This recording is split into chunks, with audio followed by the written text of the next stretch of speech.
Rise and shine class 10th के बच्चों, आज हम इस वीडियो में सॉल्व करने वाले हैं आपकी फिजिक्स एस चांद की बुक का chapter number 2 magnetic effect of electric current के मल्टीपल चॉइस क्वेश्चंस। बच्चों, ये वीडियो का पार्ट 2 है। पार्ट 1 ऑलरेडी आप मेरे चैनल पे जाके चेक कर सकते हैं। साथ ही अगर आप लोग मेरे चैनल पे नए हैं तो आपको क्या करना है, इस चैनल को सब्सक्राइब करना नहीं भूलना है और रेड कलर का बेल आइकन अगर आप हिट कर देंगे तो उससे आपको मेरे अपकमिंग वीडियोज के बारे में टाइम टू टाइम पता चलता रहेगा। इसके साथ ही बच्चों, आप लोग अगर इस चैनल को सपोर्ट करना चाहें तो इसी वीडियो के नीचे इस तरह का 3 डॉट का मिल जाएगा, उस पर आप जाएंगे तो आपको थैंक्स का इस तरह से बटन मिल जाएगा। उसके थ्रू आप चैनल को सपोर्ट भी कर सकते हैं, जिसकी कि बहुत ज्यादा जरूरत है। अब बात करते हैं यहाँ पे मल्टीपल चॉइस क्वेश्चन 24 के बारे में।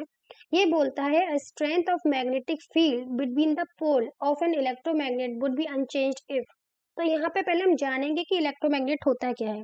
तो कोई भी हम क्या करते हैं, ये एक तरह का डिवाइस है जिसका जो कोर है, अंदर का कोर है, वो किसी भी जनरली हम किस तरह के मटेरियल का बनाते हैं, मैग्नेटिक मटेरियल का। फिर इसको कॉइलिंग के थ्रू इसको सराउंड किया जाता है, फिर इलेक्ट्रिसिटी इसमें प्रोवाइड की जाती है जिससे कि इलेक्ट्रोमैग्नेट की तरह काम करता है। अभी अनचेंज्ड कैसा रहेगा, तो यहाँ पे ऑप्शन ए दे रखा है, current in the electromagnet winding wire double, direction of current in electromagnet winding wire reversed, distance between the pole of electromagnet were doubled, material of core of electromagnet were changed। तो जब भी हम इसके बारे में बात करते हैं यहाँ पर, so when the direction of current in the electromagnet winding is reversed, जब डायरेक्शन को हम रिवर्स कर देंगे, only the change is on the side of the pole, तो जो नॉर्थ है वो साइड वो साउथ हो जाएगा, जो साउथ है वो नॉर्थ हो जाएगा। so the north and south pole get interchanged when the current is reversed, जब करंट को उल्टा कर देंगे, इलेक्ट्रिसिटी के करंट को उल्टा कर देंगे, then there are no change in the strength of the magnetic field, तब आपकी मैग्नेटिक फील्ड की स्ट्रेंथ में कोई चेंज नहीं आएगा, लेकिन पोल्स चेंज हो जाएंगे। तो यहाँ पर आपका बी ऑप्शन ठीक होएगा, direction of current in electromagnet winding were reversed.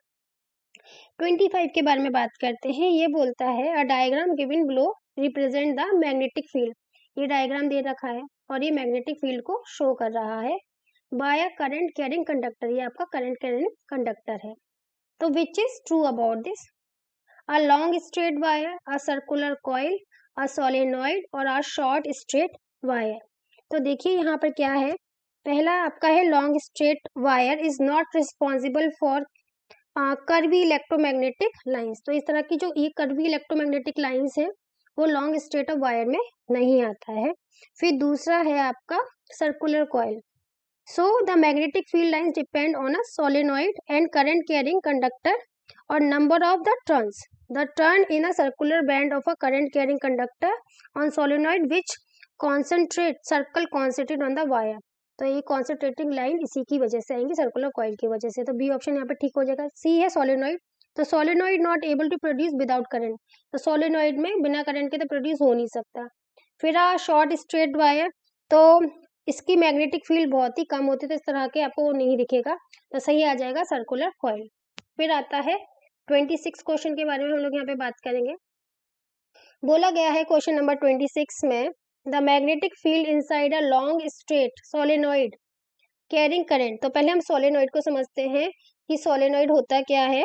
तो coil of wire tied across a piston that is made up of iron, कि कॉइल ऑफ वायर होता है जिसको पिस्टन के अक्रॉस बांधा जाता है, जो आयरन का बना होता है, that is known as the solenoid and in the form of cork screw.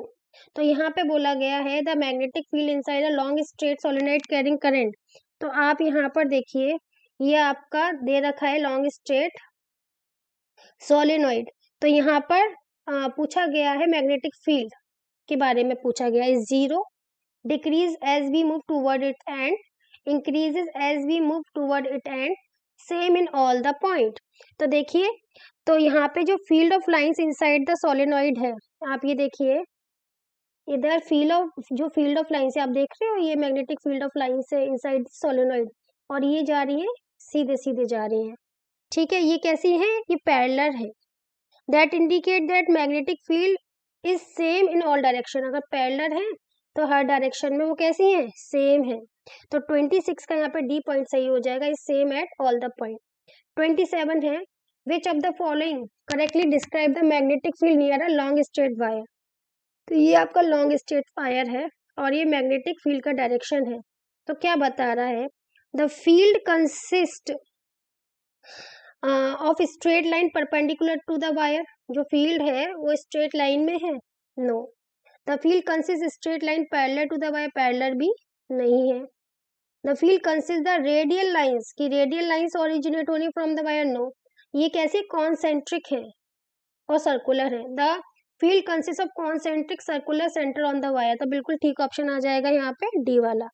चलिए 28 की तरफ हम मूव करते हैं क्वेश्चन के लिए। बच्चों इसके साथ एक इन्फॉर्मेशन ये भी है कि अगर आपको एस चंद और एनसीईआरटी की बुक चाहिए और घर बैठे बैठे चाहिए तो आप क्या कर सकते हैं, इसी वीडियो के डिस्क्रिप्शन बॉक्स में जाकर आप लिंक को चेकआउट कर सकते हैं और घर बैठे बैठे मंगा सकते हैं अच्छे खासे परसेंटेज ऑफ पर आप लोग एस चंद और एनसीईआरटी की बुक। क्वेश्चन नंबर 28 के बारे में बात करते हैं। The north pole polarity of an electromagnet can be found easily by using, जो नॉर्थ एंड साउथ पोलैरिटी है किसी भी इलेक्ट्रोमैग्नेट की आप इजीली किस रूल से फाइंड आउट कर सकते हैं। Is it from Fleming's right hand rule, is it from Fleming's left hand rule, is it from clock face rule और लेफ्ट हैंड थंब रूल। तो हम लोग इसको बहुत इजीली फाइंड आउट कर सकते हैं क्लॉक फेस रूल के थ्रू। देखिए ये आपका क्लॉक फेस रूल है। ये क्या कहता है, ये कहता है when an observer staring at the coil, जब कोई भी देखने वाला कॉइल की तरफ देखता है तो वो नोटिस करता है that the current is flowing in the anti clockwise direction. तो देखिए क्लॉक का डायरेक्शन कैसा होता है, ऐसे ऐसे ऐसे ऐसे क्लॉक चल रही है, ठीक है। तो ये तो क्लॉकवाइज चल रहा है करंट, और यहाँ पे कैसा चल रहा है करंट आपका एंटी क्लॉकवाइज, ये क्लॉक के डायरेक्शन में और ये एंटी क्लॉक के डायरेक्शन में, ठीक है। Flowing in the anti clock direction the coil is face will be act as north pole. अगर एंटी क्लॉक चलेगा तो नॉर्थ पोल की तरह आपका होगा, और अगर क्लॉकवाइज चल रहा होगा तो साउथ की तरफ मैग्नेटिक पोल होगा। तो ये हमें क्लॉक फेस रूल से ही पता चलता है। 29 है द डायरेक्शन ऑफ करंट। अभी यहाँ पे बोल रखा है जो करंट का डायरेक्शन है coil at one end of the electromagnet is clockwise. तो कैसा है क्लॉकवाइज है, कैसा है clockwise. This end of electromagnet will be, तो जो एंड होगा इलेक्ट्रोमैग्नेट का कहाँ होगा, जैसे कि दिख रहा है आपको साउथ पोल, साउथ पोल में क्लॉकवाइज और नॉर्थ पोल में एंटी क्लॉकवाइज। तो 29 का सी वाला ऑप्शन ठीक हो जाएगा। फिर 30 पूछा गया है आपसे, if the direction of the electric current in a solenoid when viewed from a particular end is anti clockwise. Clockwise था तो साउथ डायरेक्शन था, एंटी क्लॉकवाइज होगा तो नॉर्थ डायरेक्शन होगा, then the end of solenoid will be, तो क्या होगा anti clockwise है तो नॉर्थ होगा, है ना। तो 30 का सी वाला ठीक हो जाएगा। 31 के बारे में बात करते हैं। The most suitable material for making the core of electromagnet, जो इलेक्ट्रोमैग्नेट है उसके अंदर क्या मटेरियल डाले जिससे कि बहुत ही सुटेबल आपका इलेक्ट्रोमैग्नेट बने। Is it soft iron, is it brass, it is aluminium और इज इट स्टील। तो सॉफ्ट आयरन सबसे अच्छा मटेरियल होता है, तो ऑप्शन ए ठीक हो जाएगा। फिर आता है 32, the magnetic effect of current was discovered by, जो मैग्नेटिक इफेक्ट था करंट की वजह से वो किसने सबसे पहले बताया था।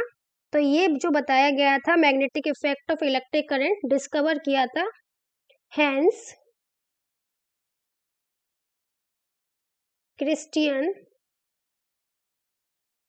ऑस्ट्रिड ने किया था। किसने किया था, हैंस क्रिस्टियन ऑस्ट्रिड ने 1820 में किया था। तो ऑरेस्टेड सही ऑप्शन हो जाएगा सी। 33 के बारे में बात करते हैं।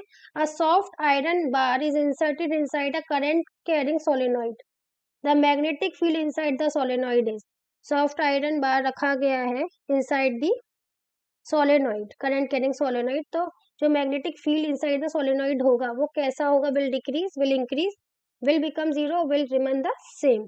तो यहाँ पे आपको पता ही है कि वो बहुत ही अच्छी तरह से काम करता है सॉफ्ट आयरन, तो इंक्रीज ही होगा, तो विल इंक्रीज 33 का बी वाला हो जाएगा। When current carrying solenoid is taken it produce its own magnetic field inside the outside the solenoid. When a soft iron bar और core is placed inside the solenoid it magnetize the iron bar thereby increasing the strength of magnetic field inside the solenoid। 34 के बारे में बात करते हैं। The magnetic field line in the middle of the current carrying solenoid are, जो magnetic field lines होती हैं बिल्कुल मिडिल में करंट कैरिंग सोलेनॉइड के, वो कैसी होती है, तो वो होती है आपकी parallel to the axis of the soil. जो एक्सिस होती है उसकी पैरेलल होती है, जैसे कि हमने पहले भी डायग्राम में दिखा रखा है। तो 34 का सी ऑप्शन ठीक हो जाएगा, parallel to the axis of the solenoid. तो सोलेनॉइड का मतलब यहाँ पर ट्यूब से है, ठीक है।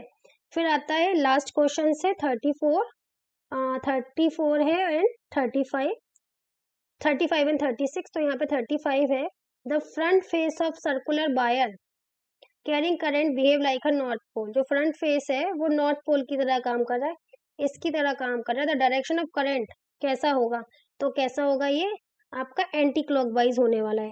तो 35 का सी वाला एंटी क्लॉकवाइज ठीक हो जाएगा।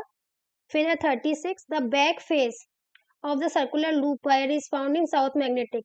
कैसा है, साउथ मैग्नेटिक। तो करंट कैसा होगा, क्लॉकवाइज हो जाएगा। तो 36 का बी क्लॉकवाइज ठीक होने वाला है। इसके बारे में हम लोग पहले भी बात कर चुके हैं। बच्चों वीडियो पसंद आया हो तो लाइक करना ना भूले, प्रॉब्लम्स को कमेंट में बता सकते हैं। चैनल को सपोर्ट करना चाहते हैं तो थैंक्स के थ्रू आप लोग चैनल को सपोर्ट कर सकते हैं। Bye bye everyone.